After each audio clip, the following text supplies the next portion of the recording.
Buenas tardes a todas y a todos, Arratsaldeon. Como siempre, haremos una pequeña presentación en euskera y luego lo haremos en castellano. Adiskideok, ikasturtearen amaiera iritsi gara. Bertan zehar, pandemiaren osteko azken kolpek ere baldintzatu gaituzte, baina ja osorik garatu ahal izan dugu. Gizarte politikatik, zientziatik, etikatik, teologiatik, gizarte eremutik eta giza eskubideetatik aztertu dugu. Gaur amaituko dugu gai honetan, politika bizkortu eta sendatu, demokraziaren krisia eta haren berrarikuntza. Beti, beste mundu bat, hainbeste esaten dugun esaldia posible da, soilik politikatik eta demokrazia indartzetik abiatuta. Horri buruz hitz egitera datorkigu Rafael Díaz Salazar, eta eskerrak eman nahi dizkiogu bere prestatu zunagatik. Izan ere, bere konpromisoak ugariak izan arren, foroaren lagun handia izan da beti, eta foroaren eskaerei erantzun die. Rafael Díaz Salazar, soziologia eta nazioarteko harremanetako irakasle da Madrilgo Unibertsitate Konplutensenko Zientzia Politikoetako fakultatean. Irakasle gonbidatu da Brasil, Mexiko, Kuba eta El Salvadorreko unibertsitatean. Antonio Gramsciren pentsaerari buruz egin zuen bere doktore tesia. Antonio nazioa arteko desberdintasunak, garapen politikak, erlijioaren soziologia eta geopolitika dira bere irakaskuntza eta ikerketa esparruak. Oazi, lotua, bere kristau uste sendoa beti izan da bere elkar lanerako prest egoteko eta bere konpromiso sozial hausiezinerako beste arrazoi indartzu bat. Artikulu egilea eta obra zabal baten egilea da. Amigas y amigos del foro, hemos llegado al final del curso. A lo largo de él hemos estado condicionados también por los últimos coletazos del virus. Sin embargo, hemos podido desarrollar casi en su totalidad.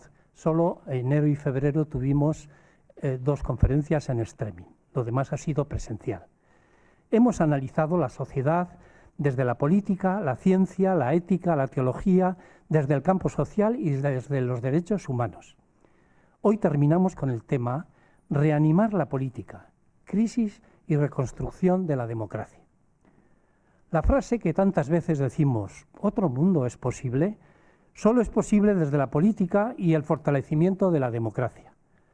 La política es la actividad colectiva más decisiva y necesaria para resolver los problemas sociales, y la democracia es el marco que hace posible la intervención ciudadana. De esto nos viene a hablar Rafael Díaz Salazar, al que damos las gracias por su disponibilidad, que a pesar de la multitud de sus compromisos, siempre ha sido un gran amigo del foro y nos ha respondido a las peticiones del foro.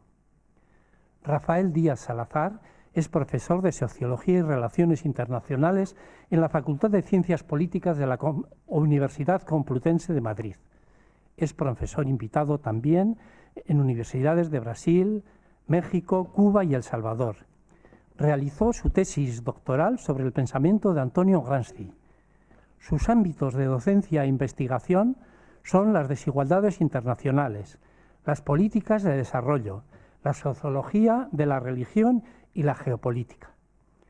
Vinculado a la OAC, su arraigada convicción cristiana ha sido siempre en él una potente razón para su disponibilidad colaborativa y su inquebrantable compromiso social. Es articulista y autor de una amplia obra. Bueno, aquí lo tenemos. Estamos a espera de tus palabras y te agradecemos nuevamente que estés aquí.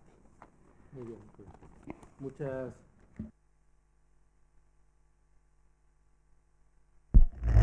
Mi fuerte no son las tecnologías. Bueno, pues quería dar las las gracias a Roberto y además me has dicho lo mejor que podía escuchar. Amigo del Foro Gogoa. Pues así me siento. Muy alegre de estar aquí. Es una asociación que valoro mucho y es una alegría realmente poder compartir unas reflexiones con las personas que estáis vinculados de una forma u otra al Foro Gogoa.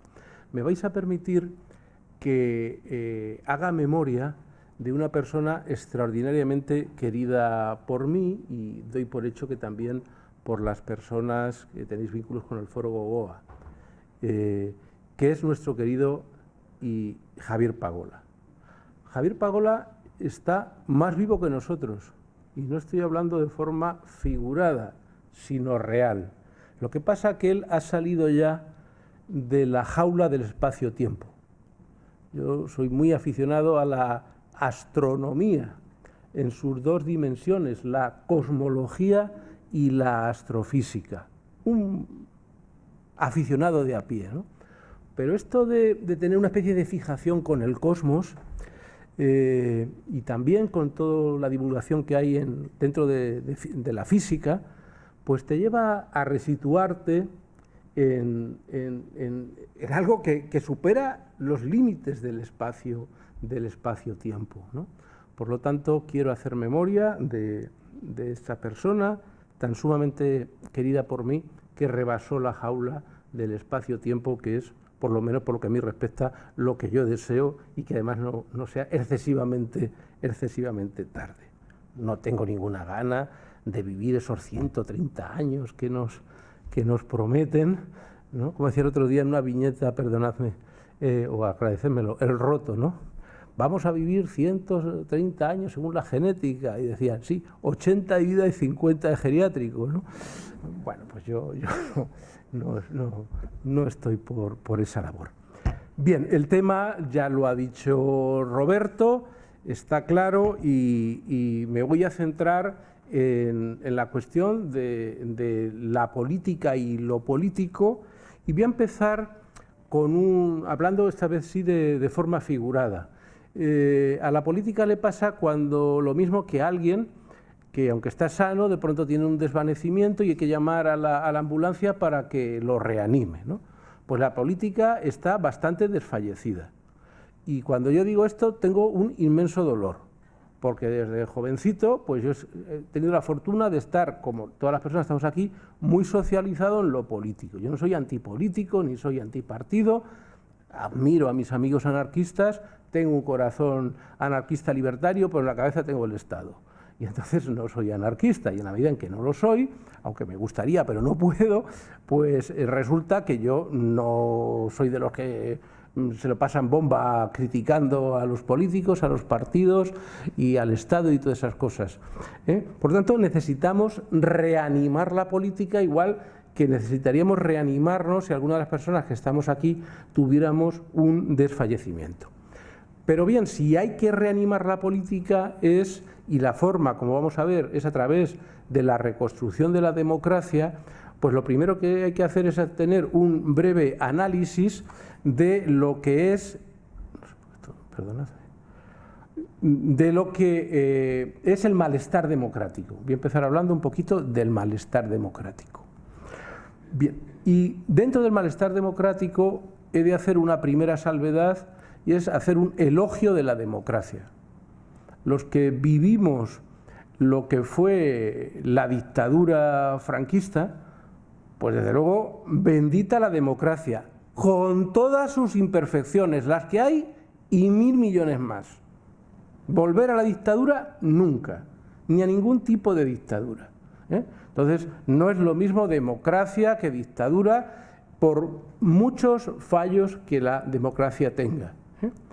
Desde ese elogio, sí constato, puedo estar equivocado en lo que voy a decir ahora y en todo lo que diga en esta conferencia, sí constato que hay una gravísima, no grave, gravísima crisis de la democracia que conlleva un decaimiento de la política. Y voy a dar algunos indicadores y voy a partir de un acontecimiento que en la historia de la democracia española para mí fue un hecho mayor, que es el 15M. Y del 15M solo voy a recordar ahora una de sus frases o consignas más potentes, que era: le llaman democracia y no lo es. No decían, le llaman democracia y queremos una dictadura ecológica, una dictadura del proletariado, otra. No, le llaman democracia, pero no lo es. Claro, si tú dices que no lo es que tienes una idea de democracia. O al menos anhelas una forma de democracia distinta o más evolucionada que la que tienes. El Papa Francisco, dado que el Foro Gogoa es una asociación de inspiración cristiana, y yo, como ha dicho Roberto, pues soy cristiano, o al menos aprendiz de cristiano, mejor aprendiz que cristiano, el Papa Francisco, en el primer discurso que tuvo en el Encuentro Mundial de Movimientos Populares, dijo algo. Él es un hombre atrevido, en el sentido más digno de la palabra, dijo: las democracias actuales están secuestradas. ¿Por quiénes? Por poderes no democráticos que viven en las democracias. Y quienes revitalizan las democracias, estoy hablando de memoria, pero bien, me la he aprendido la frase, ¿no? Quienes revitalizan las democracias son los movimientos sociales populares, ¿no? Esto de entrada ya es muy importante, entre poder, contrapoder, secuestro, una palabra fuerte, revitalización. Me parece que en el malestar democrático hay un centro, y es que especialmente las personas que les va peor en la vida, por las condiciones materiales de existencia fundamentalmente, van percibiendo, llevan años percibiendo, que la democracia no resuelve los problemas de quienes tienen más problemas. Y eso tanto en Europa como especialmente en América Latina. Y claro, es el 15M, y luego lo que vino después era el sí se puede, ¿no? Pero cada vez más yo observo que la gente vive la democracia y el no se puede. La democracia y el no se puede. Esa bofetada inmensa que nos dieron en Madrid, casi bien merecida, con lo que fue el triunfo por mayoría absoluta de la presidenta, mis labios no pueden sufrir emitiendo su nombre y apellidos, ya no digamos, ¿no? Bien, cuando se percibe que en territorios de mucha lucha obrera, vecinal, como Vallecas, ganó, y en Carabanchel y en Usera, tú hacías el mapa de lo que había sido todo ese mundo con mayorías.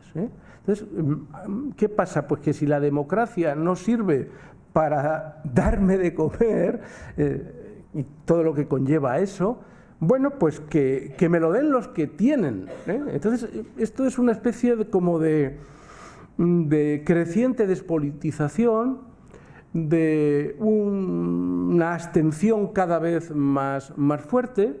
Fijaos que en las últimas elecciones legislativas de hace unos días en Francia, la abstención ha superado el 53%. O sea, en Francia ya no vota ni la mitad de la población.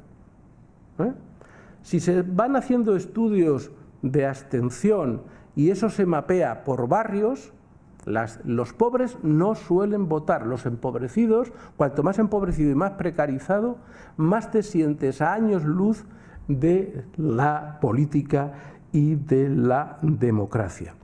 Y por lo tanto estamos en un momento de una democracia de muy baja intensidad, y necesitamos una democracia de alta intensidad. Y tenemos esperanza fundada. Hay esperanzas que no están fundadas, que son apuestas. Bueno, si luego hay tiempo ya hablaré yo de la esperanza, porque no me gusta ir de profeta de calamidades por la vida. Hay problemas, hay que agarrarlos. Yo eso del optimismo y el pesimismo me parece una estupidez. Eres optimista y pesimista, pero eso en primer lugar necesita un tratamiento psicológico. Porque no se trata, ¿tienes esperanza o no tienes esperanza? ¿La cosa está negra? Pues cuanto más negra, más esperanza necesito.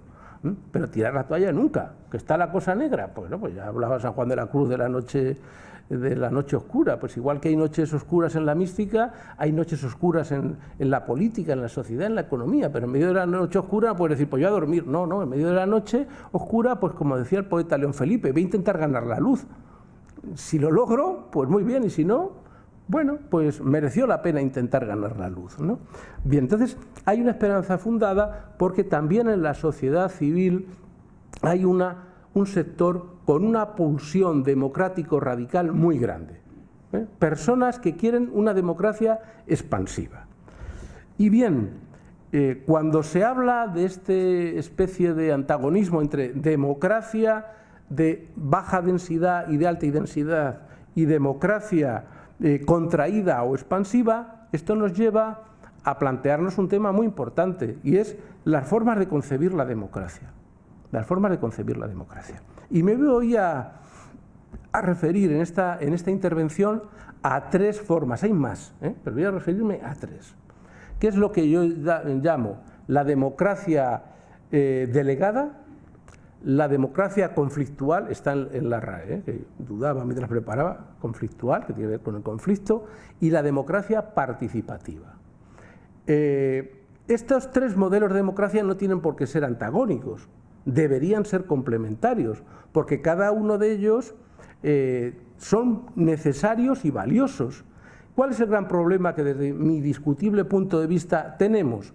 Que nos hemos quedado en la más débil de las formas de democracia, que es la democracia delegada, y que creemos que es la única existente. La democracia delegada no es otra cosa que el modelo liberal de democracia. Liberal no es lo mismo que neoliberalismo, que a los liberales los exiliaban, los fusilaban, los mataban y los perseguían. Y por eso se habla con propiedad en la historia de las revoluciones liberales, de las revoluciones liberales. Bien, pero el modelo de democracia liberal que el ciudadano medio cree que es el único existente es aquel que se basa en libertades cívicas básicas, que todos agradecemos, la libertad de expresión, la libertad de asociación, la libertad de manifestación, la separación de poderes, y luego, básicamente, la gente lo identifica con el sufragio universal, que cada X años los ciudadanos podemos votar por unas u otras candidaturas. Delegamos nuestro voto, aplazamos nuestra voluntad política hasta que lleguen otros años, mientras tanto apoyamos o criticamos, seguimos o no seguimos, pero ya hemos elegido a las élites políticas que nos van a gobernar. Y si tú vas a un ayuntamiento o vas a tal y reclamas y tal, dicen, bien, vale, igual te escucho, igual no, pero haberte presentado y haber ganado tú. Hombre, eso es una forma muy demediada de democracia. De democracia. Y además, dejar que te gobiernen. Una ciudadanía adulta se quiere ante todo autogobernar. Sabe que en una sociedad compleja tiene que delegar, pero no somos ovejas para que nos lleven por no sé qué pasto. Porque es una cuestión de afirmación de ciudadanía democrática, ¿no?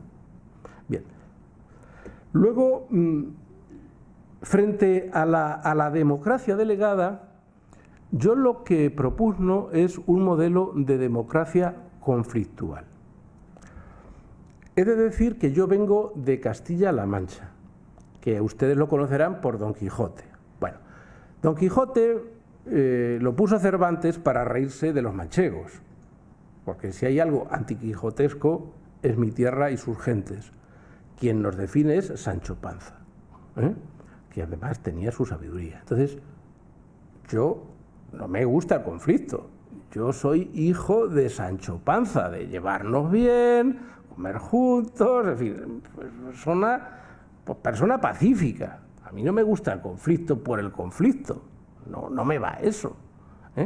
Ahora bien, las sociedades, ¿cómo se estructuran? Pues miren, a lo largo de la historia, en la actualidad, hay tres bienes básicos y escasos por los cuales hay siempre disputa y conflicto, porque o ganan unos o ganan otros. ¿Qué es lo que más se valora en una sociedad? Se valora, bueno, podrán decir, bueno, nosotros como somos seguidores de Jesús y de Francisco de Asís o de Bakunin y Kropotkin, pues nosotros no nos va esto. Bueno, pero son ultraminorías virtuosas. Ya decía Max Weber que querer ser pobre es lo mismo que querer estar enfermo. Y entonces dije, bueno, pues el mayor enfermo de la historia ha sido Francisco de Asís. Tenía que estar en un psiquiátrico de la época. Bueno, pues tenía su lógica, ¿no? Cuando escribía sobre la ética protestante y el espíritu del capitalismo. Bien, pues entonces esas cosas son el poder, la riqueza y el prestigio o estatus. Y las tendencias sociales, no solo personales, son a que tú tienes el máximo de poder posible en todos los ámbitos, porque también está el poder dentro de una pareja o dentro de una comunidad, y luego están los macropoderes. O tú tienes el poder o tú no, o estás desposeído del poder.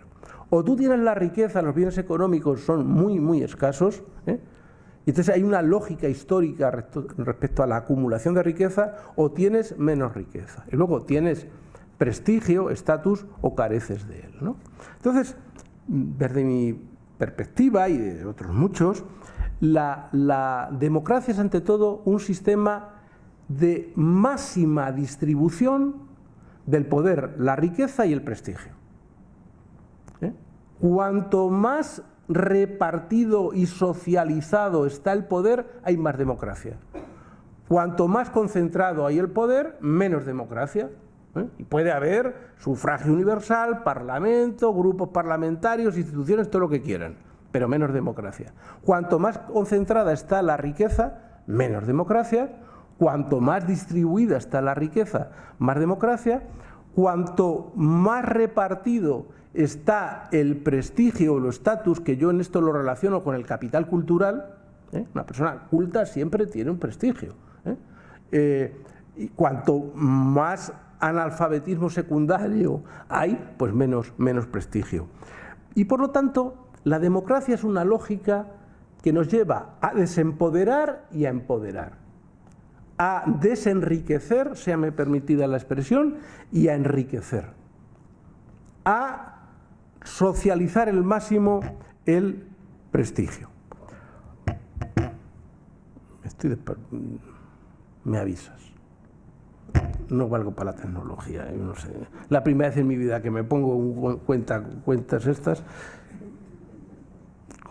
Cuando sea media hora me avisas y cuando me queden 10 minutos me avisas. No quiero hablar más de una hora porque es una falta de respeto al respetable.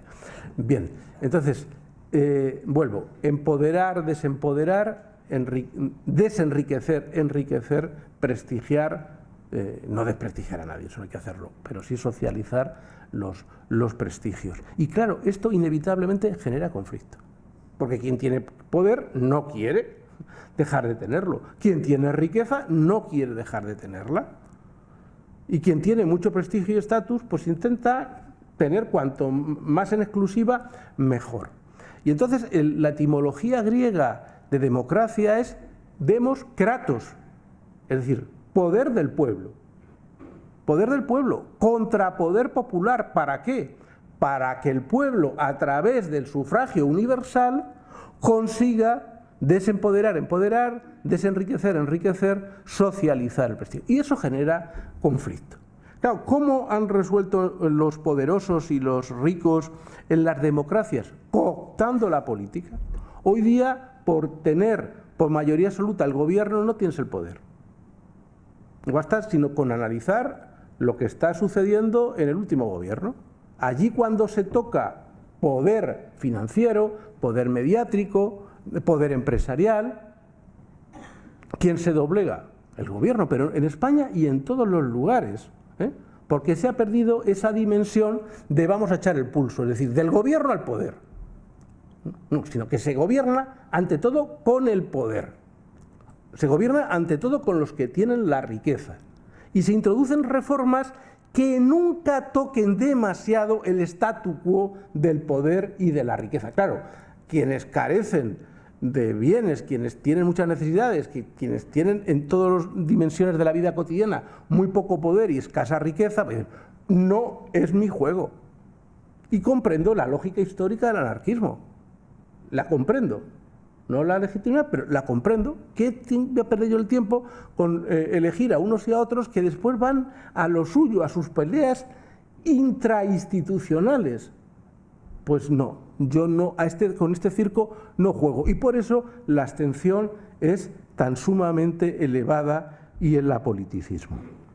Bien, junto a esta democracia conflictual, que creo que responde al sentido etimológico de democracia, demos, pueblo, kratos, poder, está también la democracia multidimensional, y me explico, participativa. Multidimensional participativa. Bien, les recuerdo que he dicho que estos no son antagónicos.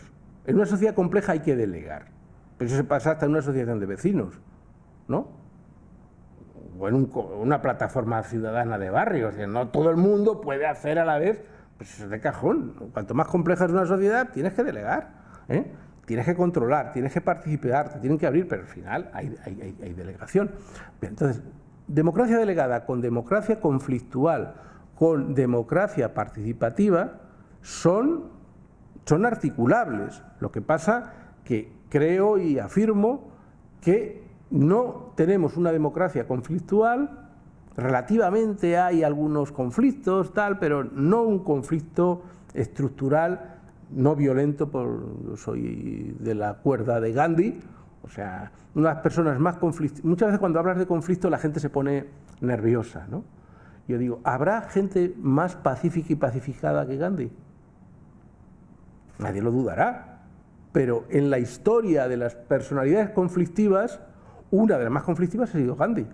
No violentamente, no violentamente. Entonces, yo propugno el conflicto no violento, no porque me guste el conflicto, que es algo que a mí me desagrada.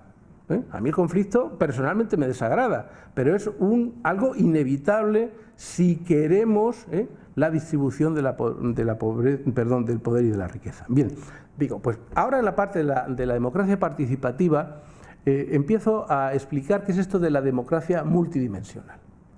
Yo distingo 5 dimensiones en una democracia, que son la democracia político-institucional, la democracia económica, la democracia laboral, la democracia social y la democracia cultural. ¿Qué es lo que más se ha desarrollado? La democracia político-institucional. Político-institucional. Las otras tienen algunos desarrollos, pero cuando la democracia no se convierte ante todo en democracia económica y democracia social, es una democracia amputada. Imaginémonos que la democracia es un cuerpo, que solo tuviera cabeza, y luego raquíticamente un poquito de mano y algo de pie. Sería un cuerpo deforme. Pues bien, yo lo que estoy manteniendo esta tarde es que la democracia es un cuerpo deforme. ¿Por qué? Porque no ha desarrollado todas estas multidimensionalidades que tiene la democracia. Bien, y ahora llega el momento de meterme no en un jardín, de meterme en un campo de minas. Porque claro, sería una falta de respeto que con la que está cayendo hayan venido aquí, yo les planteo el problema y digo, bueno, pues a ver qué hacen ustedes con la democracia. Bueno, si yo tuviera la fórmula de la democracia multidimensional perfecta, les aseguro que no estaría aquí. ¿Por qué? Porque sería el presidente del gobierno, bueno, eso se me queda corto, sería el presidente de una Europa confederada con las democracias conflictuales de todo el mundo, es decir, pues estaría igual en un aeroplano, un avión, en un barco, no estaría aquí. Es decir, yo no soy el nuevo camarada Gonzalo del Sendero Luminoso que traza aquí esta tarde la vía hacia dónde lograr la democracia perfecta. No, me voy a arriesgar y soy consciente cuando preparaba esta conferencia que cada una de las propuestas que voy a formular decía, pero si es que esto tiene muchas dificultades y segundo, no está del todo claro. Ahora, a pesar de las dificultades y que no esté del todo claro, ¿merece la pena defenderlo en un foro público? Y dije, pues sí, advirtiendo que esto es una tarea colectiva. Y si lo que voy a decir les provoca al menos preguntas y sobre todo búsquedas, pues con eso me doy por satisfecho. Bien, en cada una de estas 5 democracias hay muchas cosas que decir. Yo, por cuestión de tiempo, me voy a limitar a aquello que me parece lo más decisivo, ¿no? De entrada he de hacer una advertencia, porque tenemos siempre la tendencia a decir la culpa es de los políticos. Los políticos son los peores hijos de cada casa, ¿eh? Y están en esa casa, que es una casa de, no voy a decir el nombre, que son los parlamentos, ¿eh? Bueno, sí, pero no. El gran problema que tenemos en las democracias no es de profesionales de la política, no es la falta de programas, es la falta de sujetos. Ese es el gran problema y eso nos compete a todas y a todos, ¿eh? Bien, querido Roberto, no me importa hacer el ridículo en público, ¿qué me queda para la hora? 40 minutos. Qué grande que eres, seguro que son menos, pero me das aire. Bueno, vamos a ver. ¿Nos arriesgamos? ¿Nos arriesgamos todas y todos los que estamos aquí? ¿Me acompañáis en este campo de minas? Vale, vamos a por ello. Bien. A nivel de democracia político-institucional, tendría que decir muchas cosas, especialmente sobre la ley electoral, sobre la democracia interna de los partidos, pero no voy a entrar en ese terreno, que tengo algún pensamiento sobre esto, sino en el tema de fondo que he dicho antes, que para tener una democracia participativa tenemos que tener personas que deseen participar. Y yo no veo muchas. No veo muchas. Bueno, hay bastantes, pues fenomenal. Si hubiera solo una, magnífica. Hay una persona participativa que siempre podrá convencer a otra persona participativa. Así empezó Gandhi en la India. Le dieron una patada en el tren que iba por Sudáfrica, se quedó allí tirado y fíjate la que armó en la India, ¿no? Bien, me voy a centrar más bien en la democracia política desde la sociedad civil en conexión con las instituciones. Y bien, a mí me parece que quizá en este terreno la forma de reanimar la política y revitalizar la democracia necesita la constitución o refuerzo, porque ya hay esto, de asambleas ciudadanas sectoriales como ámbitos de elaboración política programática. ¿Ha quedado claro o son demasiadas palabras así seguidas? Bien, y cuando decía yo, bueno, menuda frase te ha salido, hay algunos ejemplos, diga, mande, es decir, ¿qué quiere usted decir? Pues, por ejemplo, el movimiento de pensionistas en el País Vasco. A la hora de hacer una política de algo tan importante como las pensiones, bueno, pues los pensionistas tendrán mucho que decir sobre eso. O lo que está aconteciendo en estos días, que yo cuando lo leí me quedé hace 2 o 3 días maravillado, es que por sorteo, se ha decidido una asamblea ciudadana a nivel estatal, si no me falla la memoria, programada incluso el sorteo por el propio gobierno actualmente existente, para elaborar propuestas sobre el clima y el medio ambiente. Vamos, O, por ejemplo, cuantísimo tienen que decir todas las asociaciones que trabajan en el sector de la exclusión social o de la precariedad. Entonces, hay que dinamizar una democracia política desde la base. Bien, de tal forma que tendríamos que cambiar los mítines que nos dan los políticos por los mítines que los ciudadanos tendríamos que darle a los políticos. O sea, es un estado de infantilismo permanente. O sea, ¿cómo se hace hoy la propaganda política cuando hay elecciones? Pues se juntan allí, bueno, mítines pocos porque no van ya los convencidos. Se utilizan ante todo las redes sociales y los llamados debates televisivos. Y ahí estás en tu casa oyendo a 5 o 6 que dicen lo que dicen entre ellos y tú estás allí, esto es lo que van a gobernar. ¿Y yo qué? ¿Solo tengo que dar una papeleta? Pues hombre, pues te quitan las ganas, la verdad. O sea, no hay más capacidad de intervención. Entonces, en ese sentido, habría que fortalecer o iniciar los procesos de escucha. Sobre el proyecto de Yolanda Díaz, me voy a callar ahora, pero la idea de fondo es muy interesante. Me recuerda a Gandhi. Voy a escuchar. Luego habrá que ver a quién escucha y a quién no escucha. Y de lo escuchado, qué asume y qué no.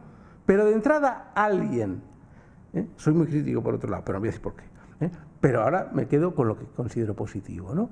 Eso es muy importante, escuchar. Porque si tú escuchas y tienes personas que más allá de su enfado te hacen propuestas, se puede ir a la formulación de lo que yo denomino el contrato-programa. Porque los programas te dicen generalidades, tal cual, pero no hay un contrato. Yo te digo cosas, tú vótame y con tu voto yo hago luego en el día a día lo que considero que tengo que hacer, porque esto es muy complicado, muy técnico y tal. No. El contrato-programa es que hay unos acuerdos en pensión, en exclusión social, en vivienda y tal, que se firman como los acuerdos entre empresarios y sindicatos, con estas asambleas ciudadanas y la creación de observatorios de cumplimiento de estos programas, observatorios de políticas públicas sometidas a contrato-programas que ahí deberían tener un trabajo las universidades, ¿no? Son los centros públicos sobre políticas públicas. Bien, si generáramos este proceso de democracia política desde las bases de la sociedad civil, se crearían unas nuevas relaciones entre estas plataformas ciudadanas y las comisiones parlamentarias. Los parlamentos son muy intraparlamentarios, y la sociedad civil, es decir, el contrapoder popular, el demócratos, tiene que entrar en lo que es la sede de la soberanía popular, que no es real porque hoy sabemos que hay poderes extraparlamentarios que tienen capacidad de lobby inmenso. Por ejemplo, en la Unión Europea, por cada diputado europeo, eso hay un libro que lo muestra con datos, hay 3 lobistas. 3 lobistas. Entonces, claro, es muy difícil, ¿no?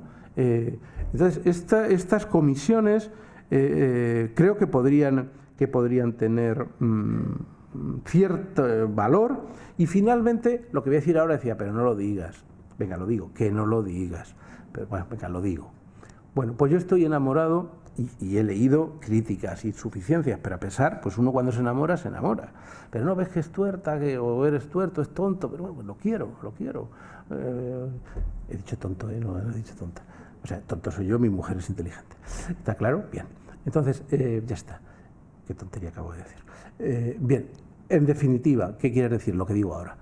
El sistema de democracia referendaria o los referéndum cuasi semanales en Suiza.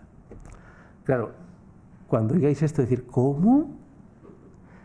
Que cada semana o 15 días o por lo menos una vez y media al mes yo voto sobre prácticamente todo. Calor o frío. Estoy viendo una serie o me quedo en la cama. Claro, entonces digo, pues para eso, ¿qué queréis? Que os gobiernen. Ovejas modorras. Pues que os gobiernen, que os administren. Pues eso, claro, si queremos una democracia, que suena muy bonito, a que queda muy bien, frente a la democracia liberal, democracia participativa. Luego das una cita sobre el Foro Porto Alegre y quedas como Dios. Pero claro, es que no hay participación si no hay participantes. Bueno, lo dejo caer ahí. Bien. Luego vamos a adentrarnos en la democracia económica. Insisto, cuando la democracia política no desemboca en democracia económica, ya vamos muy mal. ¿Por qué? Porque la democracia se tiene que notar en la vida cotidiana. En la vida cotidiana. En las condiciones materiales de vida. La democracia como capacidad de cambios sociales profundos y la democracia que da primacía a las condiciones de los últimos. En un contexto de matriz cristiana se puede recordar aquello que los últimos sean los primeros. Esto Esto tiene que tener traducciones políticas, económicas, laborales, etcétera, etcétera. Bien, en este terreno de la democracia económica voy a plantear, así arriesgándome, cinco cuestiones. Primero, fiscalidad. Es decir, el fraude fiscal en España es conocido, es muy grande, siempre se dice que si se va a incrementar la plantilla de inspectores de Hacienda, etcétera, etcétera. Yo aquí lo que propongo es la creación del CNI, igual que tenemos un CNI sobre seguridad, y hemos visto lo que ha pasado ahora con el programa Pegasus y todo eso, pues un CNI, nada de implementar la plantilla en 150 inspectores de Hacienda que siempre se quedan cortos, una potente policía fiscal, y hoy tenemos medios más que sobrados para poder rastrear lo que son los delitos financieros, los delitos fiscales, y también podemos hacer leyes fiscales mucho más progresivas. Banca pública. Sí, hemos perdido una ocasión de oro con el rescate bancario. Y hemos perdido sobre todo la posibilidad de convertir las cajas de ahorro que habían estado en manos de quienes nunca habían querido estar, que luego le entraron sus delirios de entrar en bolsa, etcétera, etcétera, a bancas públicas autonómicas, bancas públicas de cercanía. También me parece que el sistema financiero bancario, que es fundamental para la democracia económica, hay que distinguir entre lo que ha sido la banca comercial en el sentido de apoyo a la inversión en empresas y a la gestión de los ahorros de las familias, pues eso cada vez más ha ido a una banca de tipo de inversión. O sea, tú vas a un banco y si tú no dices fondo de inversión, plan de pensiones, pues te cobro por tener aquí porque no he nacido para ser tu hucha. Pues claro, pues muy mal. Muy mal. Otra cosa es que haya bancos de inversión, para quien les sobra el dinero y quieran invertir, sea mucho lo que les sobre o sea poco. Pero la banca no puede tener como centro la inversión. Un señor que pronto dice, no, porque la cesta del no sé qué, que Chicago con Nueva York y París, mande, o sea, si tengo aquí 10.000 euros para ahorrar. Entonces, eso, también potenciar la banca ética y ecológica, tipo como puede ser FIARE o Triodos. Me parece muy importante también la nacionalización de sectores estratégicos. Estamos viendo como natural lo que son los precios de la energía. ¿Lo vemos como natural? Claro, un pobre energético no lo ve como natural. La gente que está ahí, que llego, que no llego, tampoco lo ve como natural. Entonces, la nacionalización me parece muy importante. Y luego también otra cosa que dirá, bueno, pues estas cosas como Rafael, bueno, pero ¿qué pasa? Yo siempre digo, pero si a mediados del siglo XIX los niños ingleses que trabajaban en las minas trabajaban 12 horas con 10 años. ¿Vais? Entonces vas y le dices, tranquilo niños, que si luchamos no habrá ningún niño en las minas. ¡Qué exageración! ¿No? Porque hubo gente que fue capaz del medio de la noche oscura pensar futuros posibles. Hay cambios sociales, porque los poderes lo que quieren es que castremos nuestra capacidad de sueños diurnos, de proyectos de cambio, ¿no? Que es la brecha salarial. Hoy día es una obscenidad la tabla de ingresos y salarios en España, una obscenidad. Entonces, las leyes existen para hacer las cosas viables. Eso de que la política es el arte de lo posible es una cosa que no se sostiene.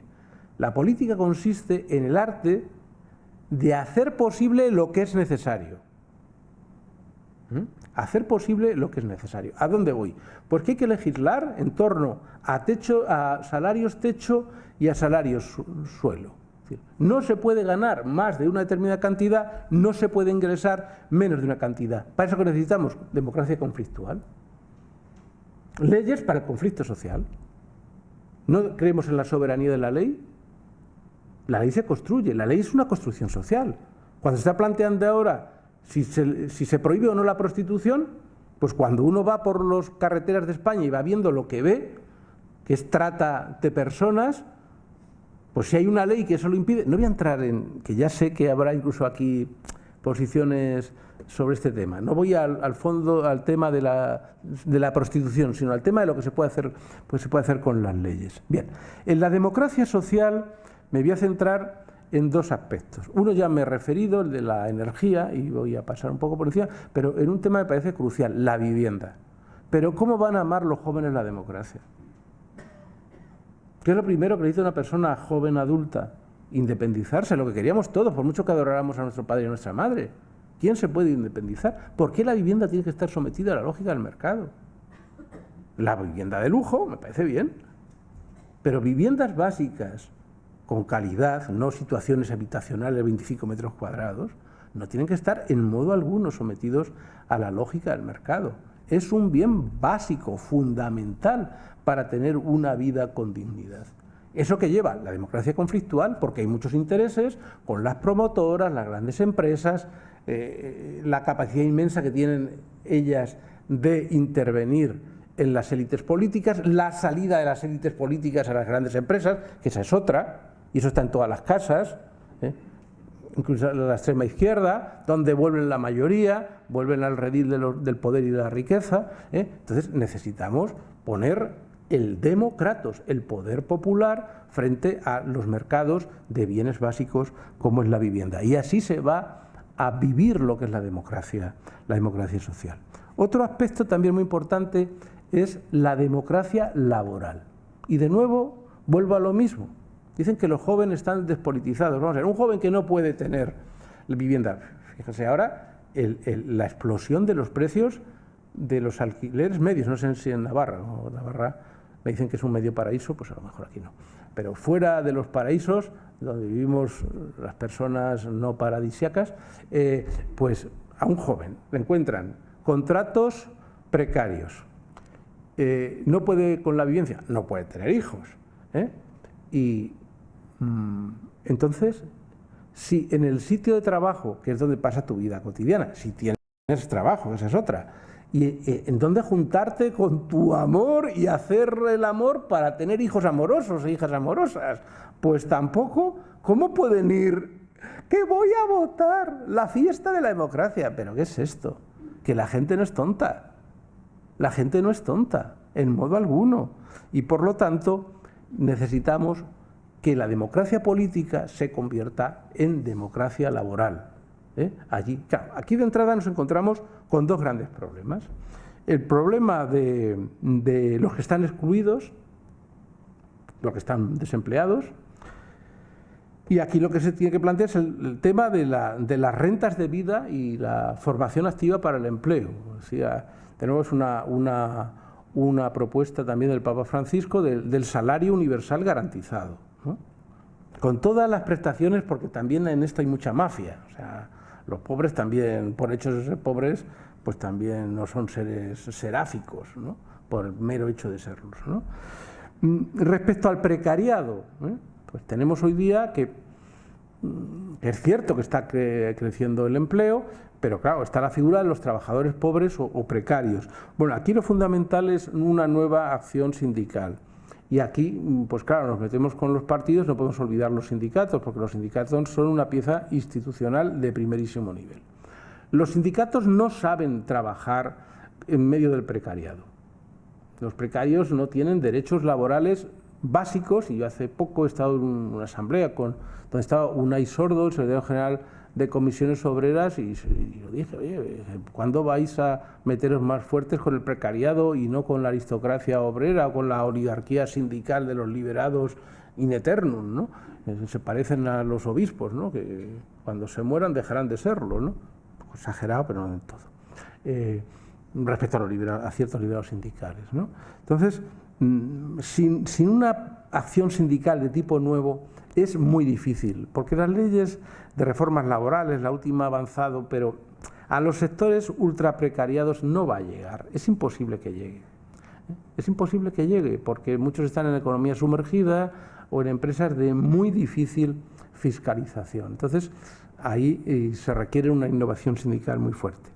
Bien, otro aspecto que me parece muy importante para impulsar la democracia laboral es destinar las plusvalías de forma obligatoria para la inversión en empleo. O sea, hoy día rige la ley capitalista de que si quiero compro fuerza humana de trabajo y si quiero no la compro. Y si quiero no la compro. Y tener un trabajo o no, básicamente decide una persona que tiene esa atribución, con muy pocas cortapisas.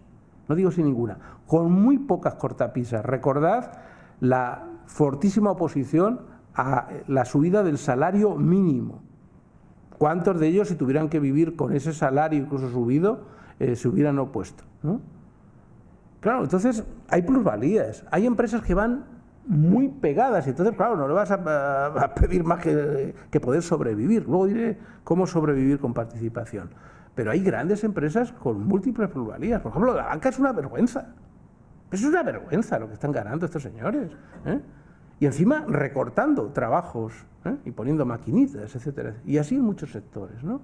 Entonces, claro, la democracia conflictual, la democracia del demócratos, tiene que intervenir en el terreno de quién controla las plusvalías en una sociedad. Dicen, es que entonces es un atentado a la libertad. Ah, amigo, en eso quiero entrar. Vamos a entender qué es la libertad. ¿No?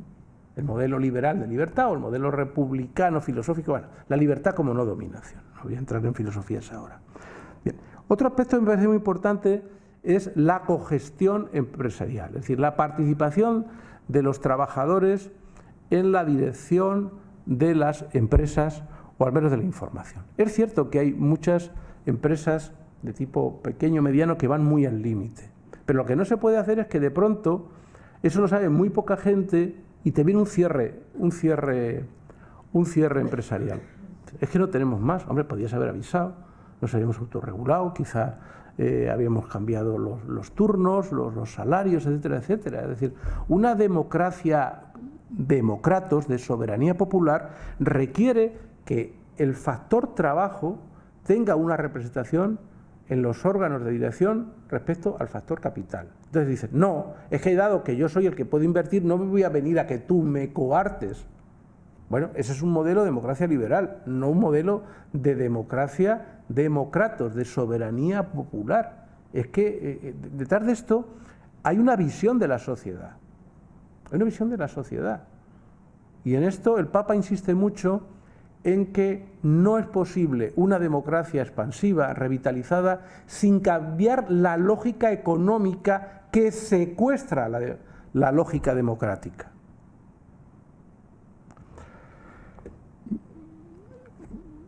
Me parece también muy importante el refuerzo a las empresas de economía social, el llamado tercer sector, ¿eh? Y finalmente, ¿cuál me parece que es el horizonte para una democracia laboral? Pues lo diré en una frase, que es trabajar menos para trabajar todos y vivir mejor con menos a escala planetaria. Y diréis, ¿me lo puede repetir? Y yo digo, con muchísimo gusto. Pero antes de repetirlo, recuerden las novelas de Dickens, la Casa de Oliver Twist, más allá de los dibujos animados de la Disney, eran los niños de la calle, no en África, sino en Inglaterra y en Londres, o las condiciones sociales de la clase obrera en Inglaterra, que escribió Federico Engels, en la medida en que era el hijo de un multimillonario que fue a Inglaterra a ver las empresas de su padre multimillonario y ver cómo estaba la situación de las empresas, y descubrió lo que hacían los niños dentro de las empresas. No es necesario ser marxista para leer lo que es una crónica, ¿no? Bueno, pues eso ha sido posible. Pues le voy a repetir la frase. Trabajar menos para trabajar todos, para vivir mejor con menos a escala planetaria. ¿Me lo puedes decir en 3 minutos cómo se hace esto? Hombre, no puedo dar bibliografía, ¿eh? Pero puedo hacer también un llamamiento a decir, esto es innovar. No queremos democracia sin innovar. No estamos siempre con la innovación en la escuela, en la empresa, en lo digital. Innovemos las relaciones sociales, pensémoslo. Atrevámonos a hacer experimentos que fracasen y sigamos haciéndolo. En Francia, que es donde más se desarrolló el pensamiento y ciertas prácticas sobre esto, pues lo hicieron mal porque empezaron con los funcionarios, y cuando algo se quiere cambiar, empezando por los funcionarios, yo no soy malo. Pues así cualquiera. Habrá que empezar con otros sectores no funcionariales. ¿Que se va a quebrar? Pues claro, pues seguro que tienes 1, 2, 3 fracasos, pero si los científicos no pudieran estar permanentemente innovando en los laboratorios, ¿tendríamos nuevos fármacos? Pues no los tendríamos. Entonces, ¿por qué no podemos tener la misma consistencia para innovar relaciones laborales, que esto va más allá de las relaciones laborales, como se hacen en la ciencia? Bien, y luego está también el tema de la democracia cultural. La democracia cultural tiene que afrontar algunos problemas básicos. La primera es la pobreza escolar. La pobreza, como se dice en los informes de Cáritas, es algo que se hereda. Y se hereda fundamentalmente cuando los hijos de los empobrecidos sufren la injusticia escolar, la pobreza escolar, en definitiva el fracaso escolar. Entonces, ¿qué se requiere? Pues aquí sí que discriminación positiva para una inversión muy fuerte en recursos de todo tipo para aquellos que peor les va en el ámbito escolar. Y eso requiere una redistribución de recursos, de medios de todo tipo. Y sabemos, a través de las llamadas comunidades de aprendizaje, que cuando se sabe una metodología, hay profesorado suficiente, superior a las escuelas medias, escuelas, esto lo he trabajado a nivel empírico, donde sobreabundaba el caos, no la pobreza, el caos escolar, se convierten en escuelas de alto rendimiento escolar. Y luego otro aspecto que me parece muy importante en la democracia cultural es lo que es un título que llevo grabado en mi mente, en mi corazón, de un folleto de una editorial que existió, que no sé si habrá alguien aquí que lo sepa, no por falta de conocimiento, sino por temas de la edad, yo creo que alguna vez, que era Editorial CIS, que se llamaba La Promoción Cultural del Pueblo. La promoción cultural del pueblo. Yo fui agente de CIS con 16 años, vendí muchos folletos de estos. La promoción cultural del pueblo. Pues claro, el pueblo está con el opio del pueblo. Y el opio del pueblo básicamente hoy día es lo mediático. Lo mediático es opio del pueblo, y a vivir, que son 2 días. Es decir, ¿qué es vivir? Trabajar y consumir. Y ya está. Y no me la fastidies, ¿no? Y luego se da carnaza y punto y se acabó, ¿no? Así, pues no podemos construir democracia.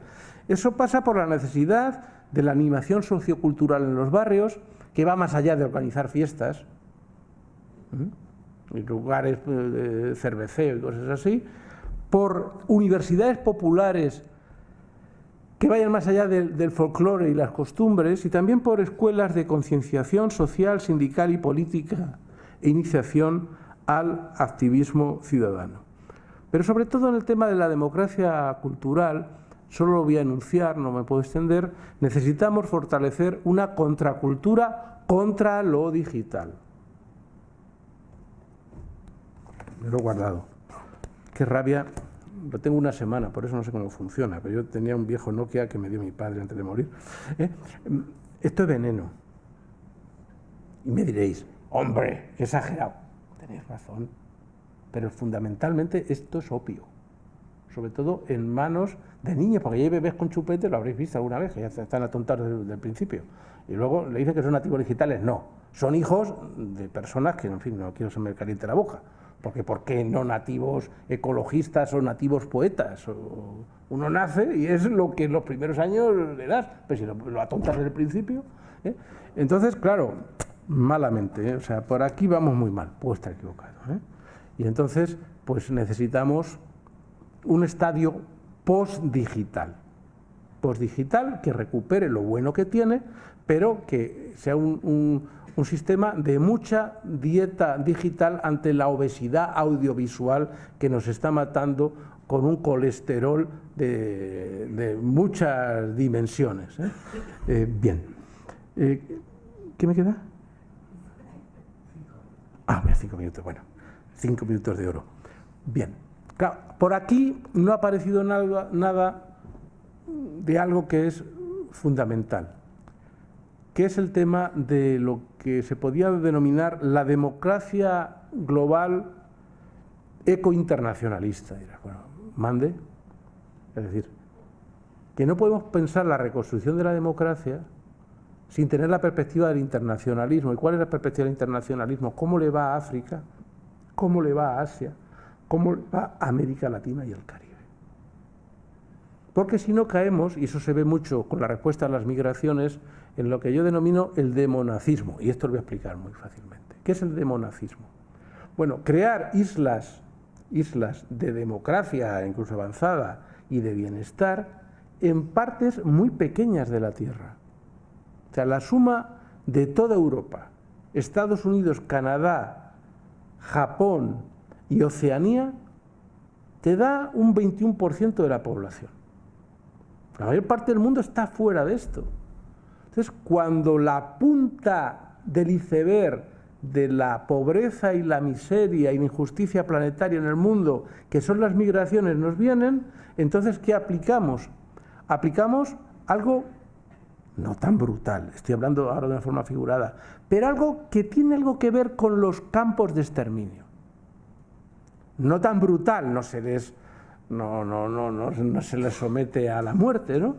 Pero todas las políticas migratorias son, vamos a coger para los que necesitamos y los demás todo es represivo.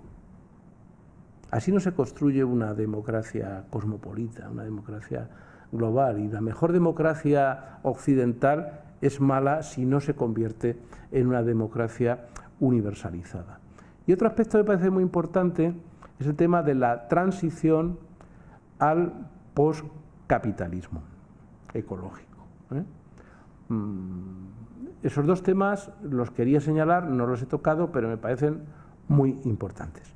Y voy a anunciar finalmente, en los 3 minutos que me quedan, cuáles son los problemas de fondo que tenemos que pensar colectivamente. Yo solo los voy a anunciar. Y son estos. Primero, el antagonismo solo los voy a anunciar. Si alguien quiere, pues en el diálogo lo dice, pero como sois personas muy inteligentes, pues le dais 2 vueltas en el caso que queráis pensarlo. Primero, el antagonismo entre capitalismo y democracia. O sea, yo creo que es imposible la democracia multidimensional sin superar el modo de producción económica y cultural del capitalismo. Pero esto lo someto a debate. Segundo,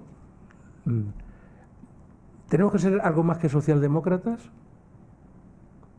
Y alguno diría, ¿qué más quisiéramos llegar a socialdemócratas? Pero tenemos que decir, ¿y la gente quiere ser algo más que socialdemócrata o no? ¿O la socialdemocracia es el finisterre? El punto del que más allá de él ya no se puede ir. Pero ¿qué pasa? Que la mayor parte de los partidos que vienen de la tradición socialdemócrata no son socialdemócratas, son más bien socialliberales. Entonces, es otro problema a plantearnos. Tercero, el espacio de la derecha. La derecha existe y existirá por los siglos de los siglos, ya no digo lo otro. Es así, era muy fuerte ya en la Segunda República, pero no es lo mismo una derecha de tipo gaullista, una derecha social que ha existido fundamentalmente en Francia, de eso ya no queda nada, pero ha existido, o las alas de izquierdas de las democracias cristianas, que no una derecha neoliberal o el estado superior de la derecha neoliberal, que es la derecha xenófoba racista, que no es poco. En los estudios de prospectiva electoral que está viendo en Andalucía, Vox triplica la suma de toda la izquierda a la izquierda del PSOE. O sea, el partido de antisistema es Vox, no es Podemos. Podemos es la nada electoral frente a Vox. Es la nada, punto y se acabó. Abascal se comió a Pablo Iglesias, por decirlo de una forma un tanto brutal, ¿no? Se lo ha comido con patatas, el espacio, y ya está. Y el espacio suyo es muy pequeño, el suyo es muy grande. Entonces no es lo mismo tener un tipo de derecha que tener otro, ¿no? Y finalmente, 2 cuestiones también de fondo. Una, sin fábricas de ciudadanía no podemos tener democracia. Estoy convencido que todos los que estamos aquí es porque pasamos en algún momento de nuestra vida por algo que llamo, entre comillas, fábricas de ciudadanía. ¿Quién era en eso? Un grupo parroquial, una comunidad de base, un partido clandestino, un sindicato que se estaba haciendo, una asociación de vecinos, un movimiento infantil, y juvenil, algo que nos dijo, que nos socializó en que lo público forma parte de lo íntimo. Y de alguna forma podríamos decir que todos los que estamos aquí, con mayor o menor coherencia, creemos que vivir es comprometerse, con todas nuestras contradicciones. Las mías son infinitas, lo anuncio, ¿eh? Pero creemos que algo tiene que ver eso. Eso no es porque nuestras mamás nos parieran así, que también las mamás y los papás hacen mucho, familias que socializan por el bien común o no, sino porque recibimos la suerte de estar en una fabricación. Hoy día, igual que vemos desiertos industriales con muchas fábricas cerradas, en el ámbito de la socialización y la educación para el compromiso social, pues hay muchas fábricas cerradas y tenemos que reabrirlas y fortalecer las que nos quedan. Y una última reflexión de fondo: ¿es el bienestar, en su sentido noble, no el ser supermillonario, pero es el bienestar material el fin de la acción política y de la acción sindical? Porque cuando, gracias a la acción sindical y política, una sociedad alcanza algo más que un estado de bienestar, sino un bienestar, que no es total, pero es un bienestar, pues como el que puede haber en España, ¿para qué nos vamos a las sociedades europeas? Eso convierte a los pueblos en conservadores, aunque sean conservadores que tienen la piel social liberal. O el destino no es el bienestar, porque aquello de líbrame de la miseria, pero también de la riqueza. Dame el término medio. Lo que dicen algunos sectores ecologistas de Estados Unidos, además, aspiramos a ser pobres con elegancia. Dale dos vueltas. Luego eso, ¿qué es ser pobres con elegancia? No voy a decir, O más bien tendríamos que ir hacia el modelo o el paradigma que se ha intentado hacer en ciertos países, al menos como formulación de América Latina. No queremos el bienestar de estadounidenses y europeos, queremos el bien vivir. Superar la miseria, superar la pobreza, pero alcanzar el punto de la sabiduría, que es cuánto es bastante a nivel colectivo.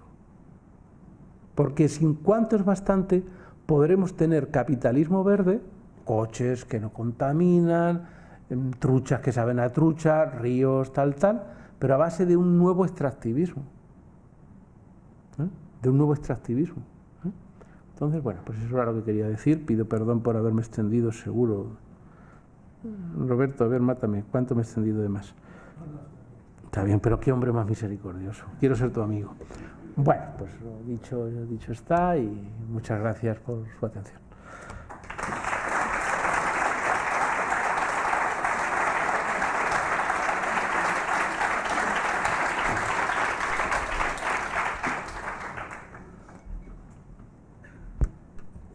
Bueno, ahora como siempre abriremos preguntas para todo el que quiera.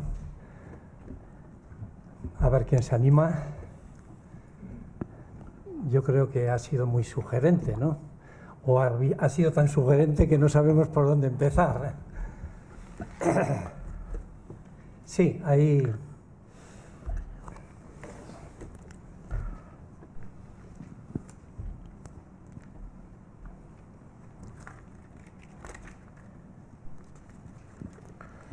Hola, bueno, pues sí, ha sido muy sugerente. Yo quería hacer, un comentario. Claro, yo creo que aquí estamos todo el mundo de acuerdo en todas esas cosas que hacen falta y que parece que desde el poder político no se atreven, ¿no? Y bueno, yo he sido siempre muy crítica con el PSOE, por ejemplo, o el PSN, que me parece que no se atreven a nada, ¿no? Pero también es verdad que cuando alguien empieza a atreverse, pues le montan escándalos, y aquí en España pues igual le montan escándalos, en otros sitios pues los encarcelan o lo que sea. Pues eso está ahí. Y luego lo que decías de Yolanda Díaz, que no sé cuál era, tenías algún pero por ahí. Yo mi pero estaría en que me parece muy bien, claro, el que se encuentre con movimientos sociales y escuche, pero ¿cómo llegar a toda esa gente que no está en movimientos sociales, que es la inmensa mayoría? y que yo creo que esa es la que habría que llegar y que, como tú has comentado, pues bueno, está desmovilizada y entiendo que sería, bueno, que habría que llegar ahí.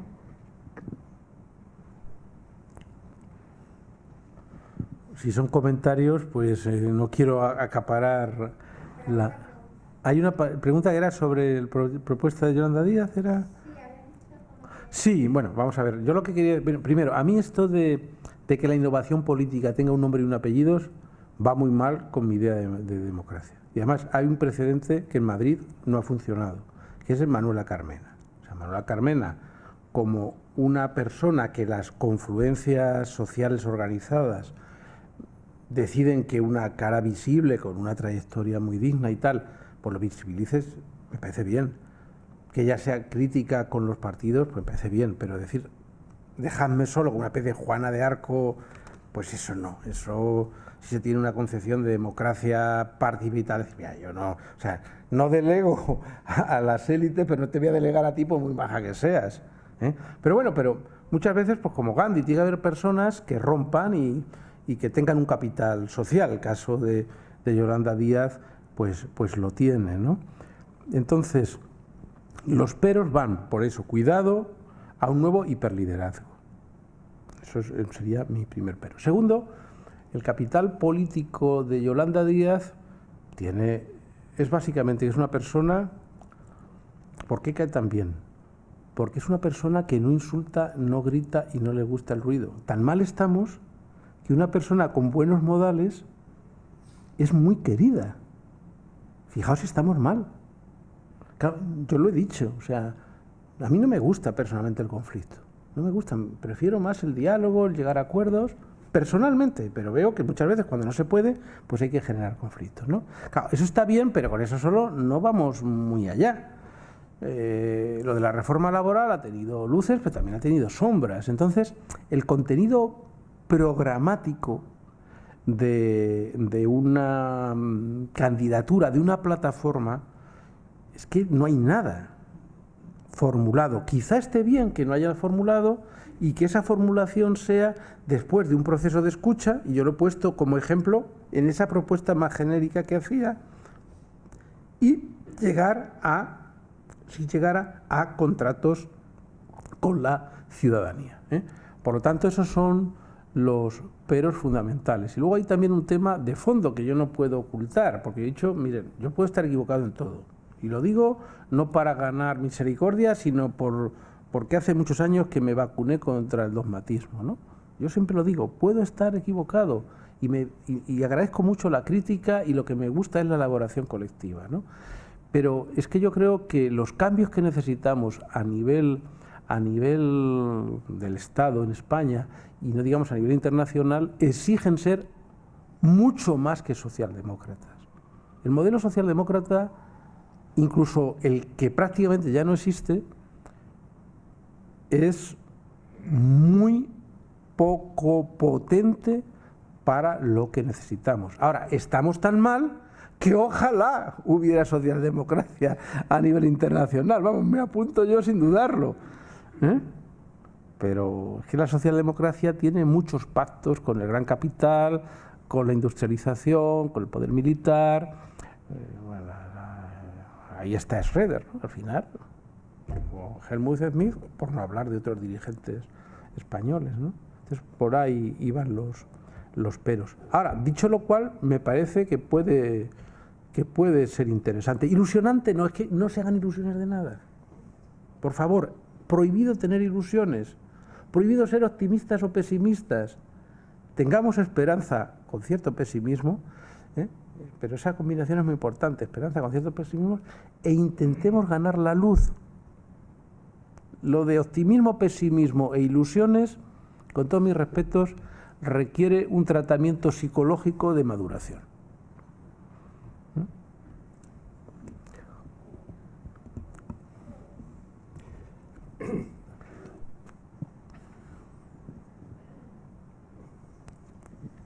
Hola, buenas tardes y muchas gracias. Me ha encantado lo que has dicho. Una pena, porque yo creo que cada uno de los aspectos que has tocado de la democracia requeriría una mayor profundización, por lo menos esa es mi opinión. Sí. Pero bueno, me voy a quedar con una cosa, de las muchas que has dicho, que cuando has enseñado el móvil y has hablado del problema que eso causa, estamos realmente preocupadas, muchísimas familias, no yo sola. Yo creo que es una gran preocupación de ver el adormecimiento desde niños, adolescentes y no tanto adolescentes, adultos también, ¿no? A propósito del móvil. Claro, como hay que intentar reconstruir la democracia, avanzar, has dicho que eres un hombre de esperanza, yo a veces creo que la he perdido, otras veces parece que no, pero bueno, en esas estoy. Bueno, pues supongo que habrá que aprovechar en esta época oscura los medios de que disponemos para que la sociedad se reconstruya, pero con los medios de que dispone. Porque claro, los que estamos aquí, la gran mayoría, has dicho tú muy bien, hemos pasado por movimientos juveniles de todo tipo, políticos, sindicales, asociaciones de cualquier aspecto, porque era un momento en que aquello lo necesitábamos para vivir, para soñar, para hacernos personas. Si hubiésemos tenido en aquellos tiempos todos esos medios informáticos, no sé cómo llamarlos, ¿no? Esas tecnologías actuales, probablemente, a lo mejor, esas asociaciones no habrían existido o no nos habríamos curtido de la manera que nos curtimos en ese tejido asociativo. Por lo tanto, cuando en otras ocasiones yo he hablado, como ahora, ¿no?, del temor de qué está pasando, cómo se están absorbiendo las mentes, todo eso que además está controlado, bueno, yo ya de eso ya ni sé nada, de la Big Data y todas esas cosas, ¿no? Dices, pues no sé, a ver, si tenemos esperanza y hay que reconstruir tanto, habrá que aprovechar los medios que hay ahora. Yo no sé cómo se hace, no tengo ni idea. Es más, ya lo que me queda es que no lo voy a ver, probablemente, ¿no? Pero me da la impresión de que habrá que hablar, vosotros, los que habláis de estas cosas, los que sabéis, los que tenéis una visión social un poquito más amplia, supongo que tendréis que investigar de qué manera, aprovechando lo que hay, se intenta reconstruir aquello que se ha perdido. Bueno, pues se ha metido usted también en un jardín minado, en un territorio minado.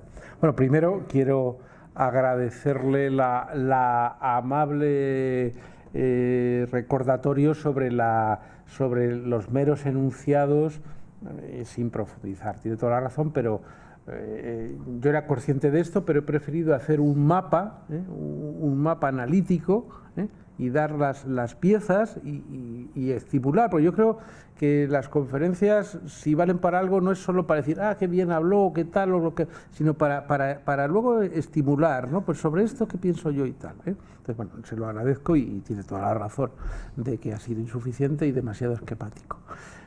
Claro, lo otro que plantea, veo que en esto soy muy radical. Y cuando yo me veo radical me doy mucho miedo. Y cuando me doy mucho miedo digo, por lo mejor que te calles. Pero claro, por respeto pues voy a decir algo, ¿no? Además es que he dirigido una tesis doctoral y he acompañado a una persona que es uno de los grandes especialistas en España sobre el uso de estos medios por los adolescentes y los jóvenes a nivel no solo de España, sino a nivel internacional, ¿no? Tiene 2 libros que les aconsejo, uno es La dictadura del videoclip y otro es La educación tóxica, ¿no? Entonces, claro, esto es un negocio, o sea, hay mucha gente pensando sobre esto, no necesito que piense yo, hay mucha gente, yo los leo, pero no soy especialista en el tema. Vamos a ver, esto es una apuesta política y empresarial, muy fuerte, que anida en ciertos deseos innatos que hay en la vida humana. Cuando he tenido que pensar algunos libros sobre educación, he tenido que ver los modelos educativos a lo largo de la historia. Y hay uno que me encanta, pero que en este mundo líquido, que pues espanta, que es el modelo espartano. Es decir, sin ascética no hay desarrollo de la persona, sin autocontrol. Por ejemplo, ¿cómo vamos a tener una sociedad ecológica si no tenemos niños, jóvenes, adolescentes y adultos con capacidad de autocontención, con sentido del límite, con la convicción de que no todo lo que se puede se debe hacer, con apuestas por una vida frugal?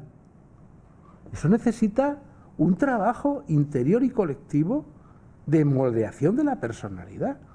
Al final, un pensador marxista ecologista, el más importante que ha habido en la historia de España, Manuel Sacristán, decía: tengo que acudir a las religiones, él era ateo y marxista, pero tengo que acudir a las religiones para recobrar una categoría sin las cuales no vamos a tener futuro, que es la categoría conversión. Conversión. Entonces, claro, si tú en vez de educar en estos terrenos, lo que dices es echarle carnaza a las gentes, bebercio y comercio, y hacer el bruto, y es lo que veníamos hablando luego antes Roberto y yo, ¿no? De muchas fiestas populares, tal, pues claro, no constituyes el sujeto. Entonces, a los poderes, ¿qué les encanta? Sujetos muy débiles y sujetos muy manipulables. Entonces, yo creo lo siguiente, por ser conciso. Por un lado, lo de las tecnologías, la historia de las tecnologías en la sociedad, a lo largo de la historia, es lo más parecido a lo que tenemos con un dentrífico cuando nos vamos a cepillar los dientes por la noche o a mediodía. A ver quién mete la crema dental dentro del tubito, ¿no? Entonces, la tecnología esta ha llegado, se va a quedar y se va a difundir. ¿Esta tecnología todo es malo? No. Yo hace poco, tengo mucha fobia a esta tecnología, le tengo muchísima manía, pero hace unos meses me reconcilié con ella y le dije a mi mujer: oye, que me he enamorado de la tecnología. Y ella me dijo: ya era hora. Voy a dar la noticia. ¿Por qué? Porque a través de las tecnologías yo estuve dando un curso a misioneros y agentes laicos de pastoral en la Amazonía brasileña y ecuatoriana. Y terminé llorando, como un niño. Llorando. Qué burro que eres. Claro, tiene muchas cosas positivas, ¿no? Entonces, las dimensiones positivas hay que discernir, es decir, hay que educar, pero eso no puede ser que lo haga la escuela, no, lo tiene que hacer la familia. Nos estamos mintiendo cuando tenemos un problema social que requiere educación y lo subcontratamos para las escuelas y para los profesores. No, la responsabilidad educativa es fundamentalmente de las familias, no nos engañemos, Entonces, el discernimiento pasa, por un lado, por lo que he dicho, ayuno audiovisual y digital. Miren, hay una red en Estados Unidos que yo cuando lo propongo en España, todo el mundo: no lo vamos a hacer porque es imposible. Bueno, pues ya está, pues los yanquis los hacen y entonces no vayas de progre, de tu escuela, ¿no? Y es que una vez a la semana, cada mes, hay ayuno total de pantallas en las casas. No se ve la televisión, no se ve el ordenador, no se usa el teléfono. Y entonces, ¿qué sucede? Y me decían: bueno, se han incrementado los divorcios. Y también hay mucha tensión familiar, porque no se sabe qué decir. No se sabe qué decir. Pero es muy sano. ¿Y qué tiene que hacer un cuaderno de campo? Es decir, ¿qué sucede cuando hacemos como en el baloncesto? Tiempo. Ya está, tiempo. Por lo tanto, igual que no está la lavadora permanentemente encendida en una casa, no puede estar permanentemente cualquier pantalla. Hay que desempantallar. Claro, si tú desempantallas y no das alternativas, generas coerción y agresión, y por lo tanto violencia. ¿Por dónde pasan las alternativas? Bueno, primero, mostrar que se puede tener una vida feliz, alegre y divertida sin pantallas omnipresentes. Eso pasa por lo que decía, reabrir las fábricas de ciudadanía. Es decir, un déficit muy grande que tenemos en España es el asociacionismo educativo infantil y juvenil fuera de las escuelas y de las familias. ¿qué hubiera sido de nosotros? De nuevo, a mí nada si yo no hubiera estado en medios que en mi juventud, en mi infancia me marcaron. Eso es necesario. Por lo tanto, una tarea para una democracia cultural es multiplicar educadores sociales, animadores, impulsar todo lo que es esto, especialmente un asociacionismo muy vinculado con la naturaleza, ¿no? Luego también tenemos que fomentar mucho el encuentro dialógico. Lo planteamos ahora cuando los queridos amigos del Foro Gogoa me decían, pues no sé, con este calor se habrá mucha gente y tal, y decía, tranquilos, con que haya uno yo doy la conferencia y no me frustro, ¿eh? Pero también decíamos, se ha perdido mucho con el tema de la pandemia encuentros donde nos vemos, se ha perdido mucha convivencialidad, mucho compartir, mucho, y eso con eso entonces hay que reforzar todo esto, ¿no? Y luego voy a decir una cosa que cuando lo digo dicen, este está loco. Hay que practicar el silencio. El silencio y la meditación. Laica, si luego es religiosa, fenomenal. Vaya cosas. Es que sin silencio no se puede ser persona. Es que sin silencio no se puede ser persona. Sin meditar, digo, laicamente. Más allá del mindfulness, que eso ya se han hecho los ejecutivos con ello. Hasta rato hacían mindfulness, o sea, horror. Pero es que eso es fundamental, amar la belleza y el arte, fusionarte con la naturaleza. O sea, necesitamos un movimiento, eso mi maestro Fernández Boy lo decía mucho, un movimiento prepolítico, un movimiento de constitución antropológica de nuestro ser. Y claro, las familias, los padres y madres, hay una cosa que dice José Antonio Marina, decía cuando no había esto sino la televisión, quien manda en la casa es quien se hace con el control del mando de la televisión. Es el que manda en una casa. Ahí lo que tenemos hoy es que hay un ordenador o un móvil en cada área, entonces el niño se va, la madre tal, y todos ahí empantallados. Una cosa, vamos, a mí me parece un mundo de zombies, así de claro, ¿no? Entonces, claro, los padres y madres tienen que ser, ante todos, primero que debía estar prohibido tener hijos. Esto es una exageración. Digo que, es decir, que no por ser varón y mujer tú puedes traer hijos al mundo si no estás dispuesto a convertirte en un educador de ellos. Pues no los traigas, así de claro, prohibido, ¿eh? Entonces, si tú traes hijos al mundo y a la familia, es porque tienes que renunciar ascéticamente a otras cosas y convertirte en una persona que juega con ellos, que no solo juega, que les inculca, que dialoga, que habla. Las familias no lo pueden hacer todo, luego tendrán que hacer esa ramificación, esa prolongación en movimientos infantiles juveniles. Y me decís, ¿esto es difícil? No hay nunca en la vida un cambio social, por pequeño que sea, que no exija remar contracorriente.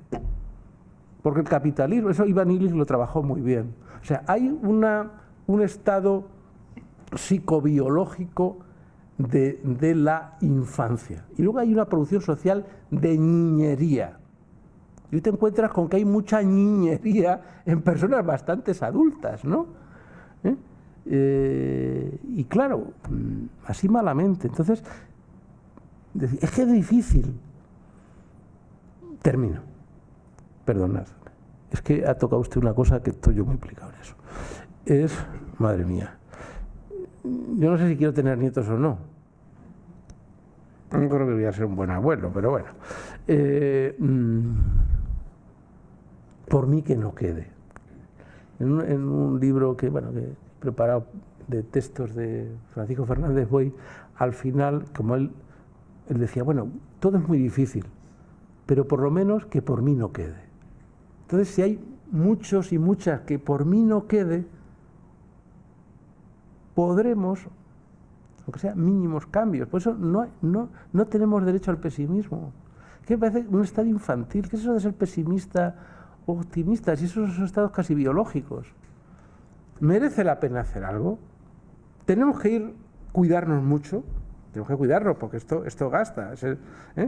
¿Debemos hacerlo? Sí. ¿Lo veremos? ¿No lo veremos? ¡Buah! Estamos aquí porque muchos dijeron, no lo veré, pero merece la pena. Si no, no estaríamos aquí a estas horas de la tarde. ¡Ay, qué horror! Este señor habla demasiado. Sí, ya.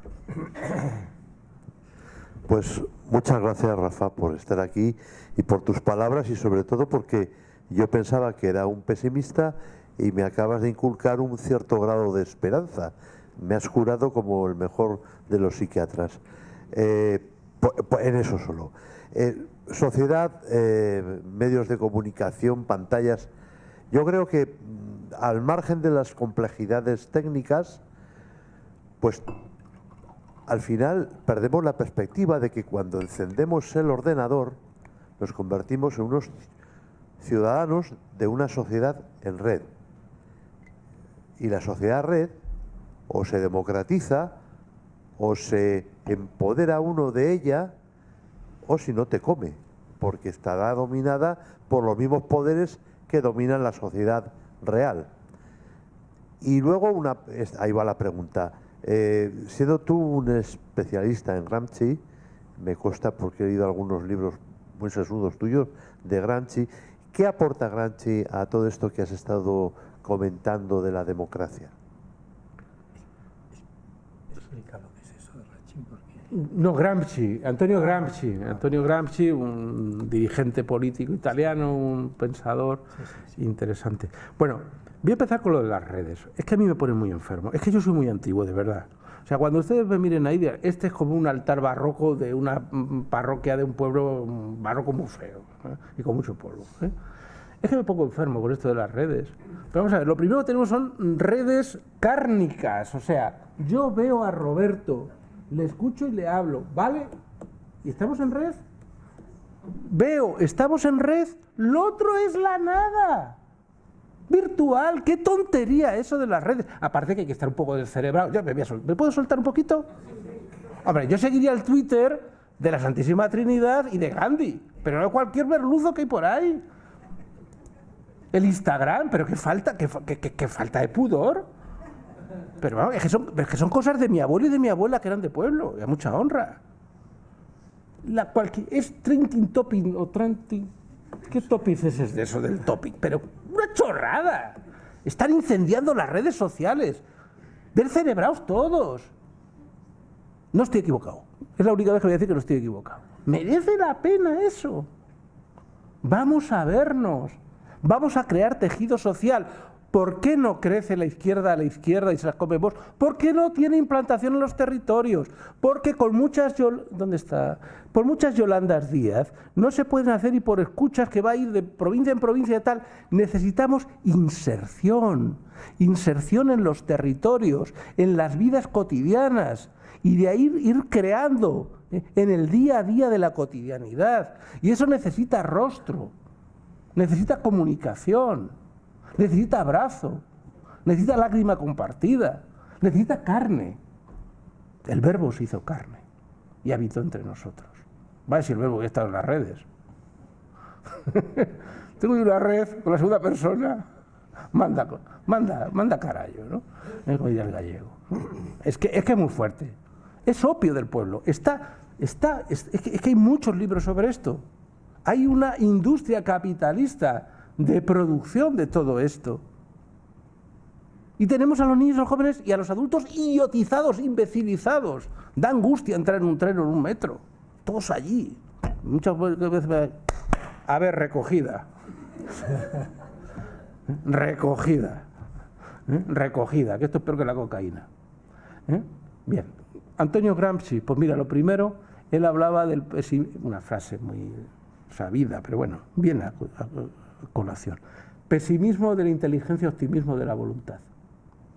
Él decía, Gramsci, cuando se pudría en la cárcel, ¿no? Alguna vez he escrito algo sobre Jesús en Getsemaní y Gramsci en la cárcel de Turi, ¿no? No se pueden, tal, pero o sea, dos personas que ya están en la recta finalísima, ¿no? ¿Qué decía Gramsci cuando todo se vino abajo, ¿no? Dijo, ¿qué hay que hacer? Volver a empezar por el principio. Volver a empezar por el principio. Volver a empezar por el principio. Lo decías tú o usted, sí, la que me ha sacado un poco de... Me ha puesto así tan poco tampoco correcto. Y a mí, mira que me esfuerzo yo en ser correcto, pero al final siempre soy incorrecto, ¿no? Pues si nos fue bien, no vamos a hacer lo mismo, pero intentemos, eso sí, aquello que estaba en el fondo, hacerlo hoy. Hacerlo hoy. Y para eso tenemos que luchar mucho. Yo le doy mucha prioridad a los niños. O sea, es que por eso me pongo tan enfermo cuando dicen nativo digital. Hombre, di nativo Boy Scouts o algo así, ¿no? Nativo de la selva de Irati, que queda así muy bien. Yo tengo un hijo nativo, un nieto de la selva de Irati nativo. Ostras, nativo digital, y estás tontado. De la selva de Irati. Madre mía, menudo nativo. Yo quiero ser nativo y nativa de eso, ¿no? Pues eso, optimismo de la voluntad, es decir, es que la voluntad es muy importante. Siempre que no te quemes, es que no te puedes, es que tengo que dar sobre esperanza y no queme. Es que no hay que quemarse, no hay que quemarse. Y por eso es muy importante el tejido comunitario. El tejido comunitario. Es que sin comunidad, sin tejido comunitario no hay vida. Y ahora tenemos comunidades virtuales. A mí me han puesto un WhatsApp que me ha durado 2 días, hasta que le dije a mis hijas que me lo quitaran. Pues en los 2 días me crecieron amigos que no los podía cultivar. Y para qué quiero tanto amigo, que además ni no son amigos ni nada. Pero sí que no los puedo cultivar a base de tal. ¿Y cómo? Pues si no te igualas, ¿cómo te comunicamos? Llámame, quedamos. Yo prefiero quedar contigo una vez al trimestre que no estar todos los días haciendo el imbécil dándole a la tecla. Aparte que te descontrola el cerebro. Además Twitter, Instagram, correo electrónico. Silencio. Le silence. Silencio. Eso es muy importante. Hay muchas escuelas que meditan. Los pases son insuficientes. Bueno, a ver, tenemos una pregunta más de tiempo. A ver quién se anima para... Sí, a ver, Isidoro.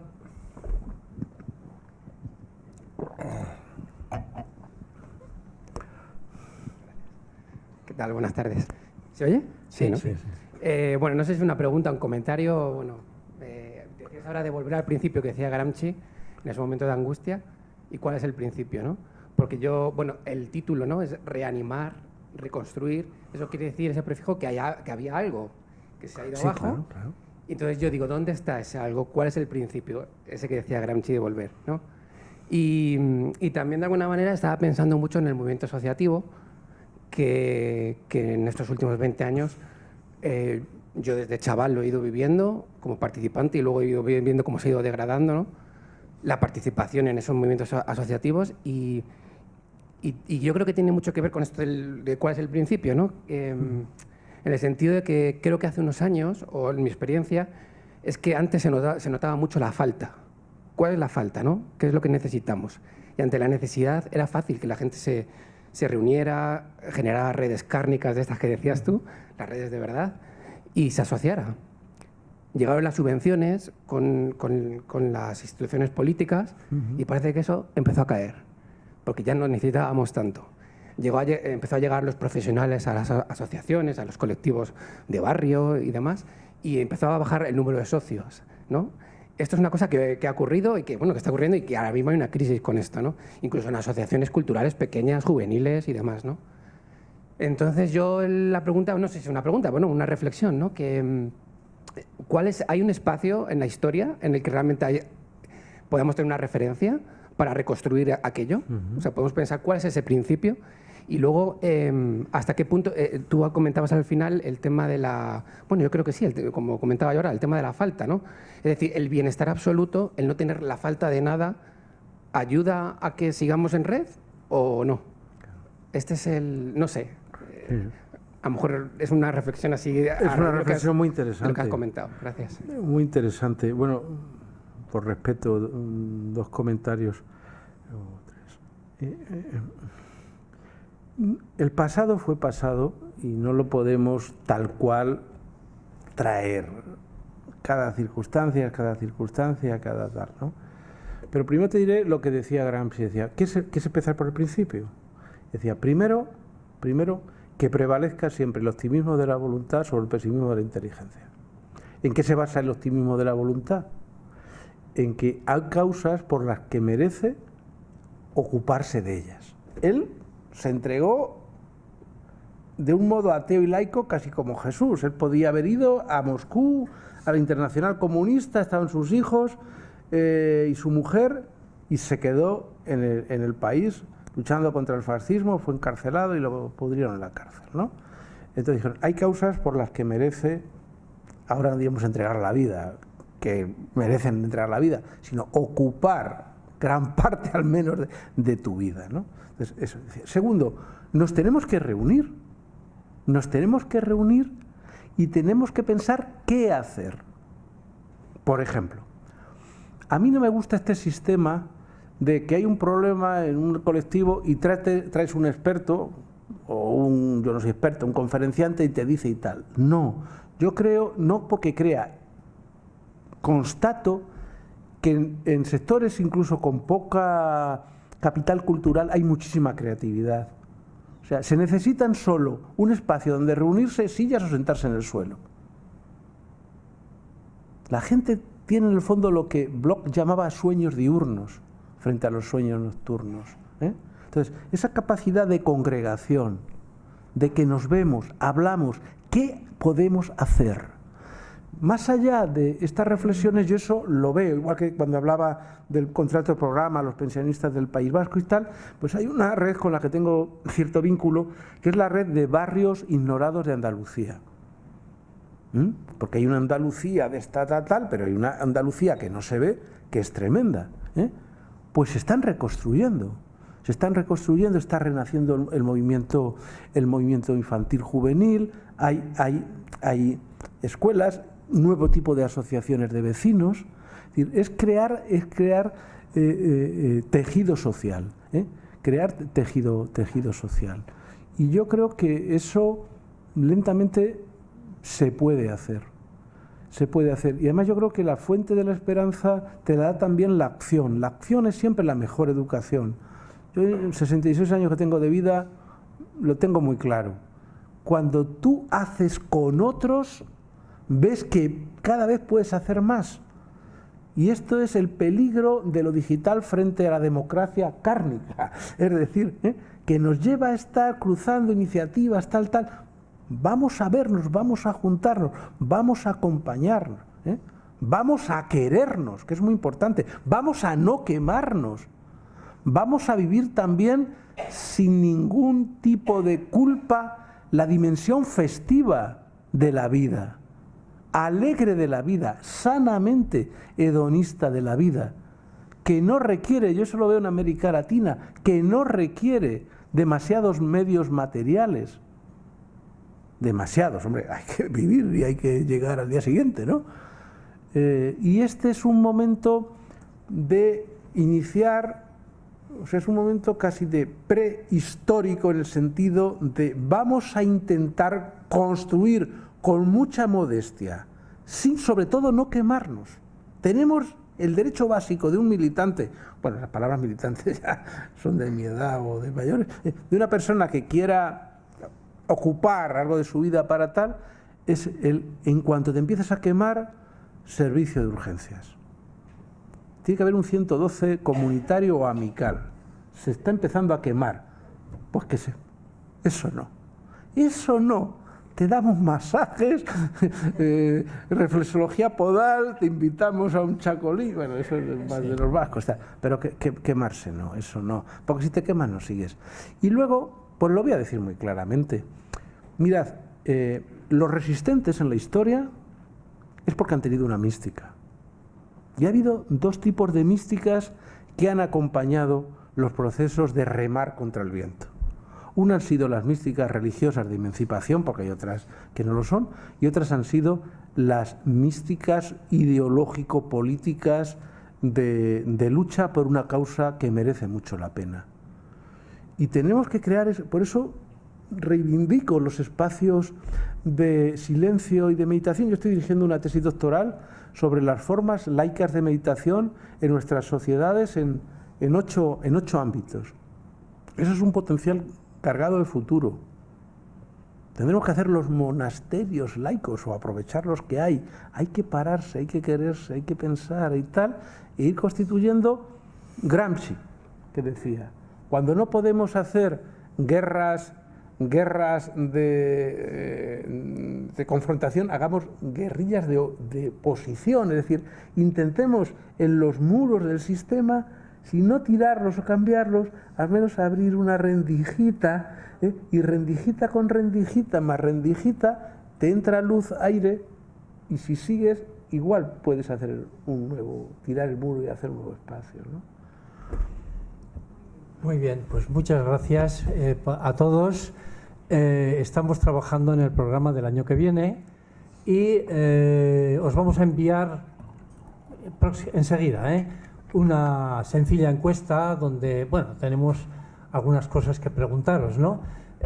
Os agradeceremos si nos respondéis porque nos dais ideas para mejorar y para seguir avanzando. Muchas gracias y pues nada, te damos las gracias por todo.